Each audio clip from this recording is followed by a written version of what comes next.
No one laughed at the Southerners bit.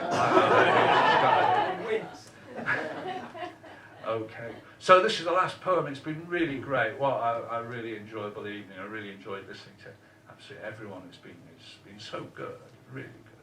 And so this is another northern poem. So I'm from the northwest, and I'm thinking of Damien set that sort of vibe of beat poetry thing going on when Ginsberg sort of evoked all of that in his famous poem, that kind of went on to define him in that whole era of cellar bars and drugs and jazz and all that going on.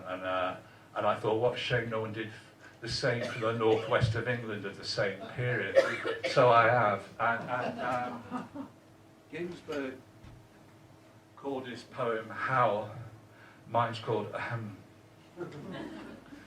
We all got books for sale. It's Boring the Arse Off Young People, which is Helen's wonderful books, and Damien's CD, and T's book, and we've got a little shop down there.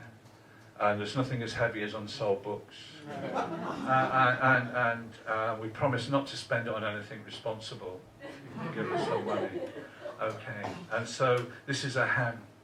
I saw the best suits of my parents' generation destroyed by poor tailoring synthetic fibres and hysterical lapels, dragging their shopping down the high streets of Albion in pack-a-macs with hairdos under hairnets and headscarves, brill-cream-headed husbands burning pipe tobacco in walnut bowls and inhaling through the clenched teeth of repressed ardour, who feared the wind rush down the Negro streets of Victoriana, blowing the sounds and smells that threatened the unfamiliar, and didn't even know Elvis Presley existed yet, who got drunk on homemade egg flip at Christmas and sang the old songs round the piano while their kids were happy with a tangerine or dinky toy, who saved so that one day they might have a little car and be saluted by the AA man as they drove by, who were all the time boiling vegetables to eat with spam while listening to the radiogram valve singing hot with family favourites, and after Sprouts there was much binding in the marsh until Billy Cotton cried out, "Oh, wakey, wakey," and bandstand glowed out in the deathly grey of cathode rays,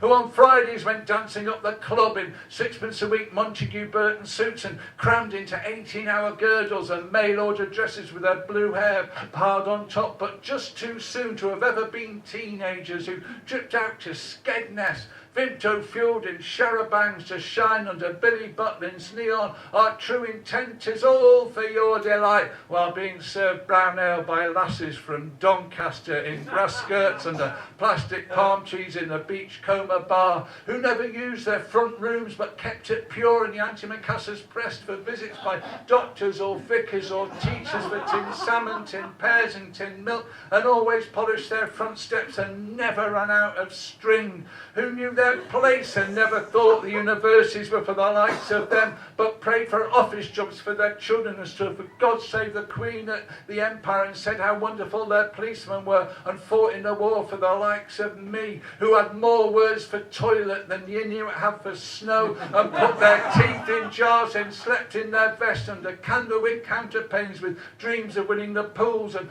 bungalows in Cheshire with inside loos and labour-saving devices, who at dawn trod into brown slippers onto coal brown linoleum and could only face the day through the sweet brown haze of 100 cups of tea and 20 Capstan full strength. Thank you very much for listening.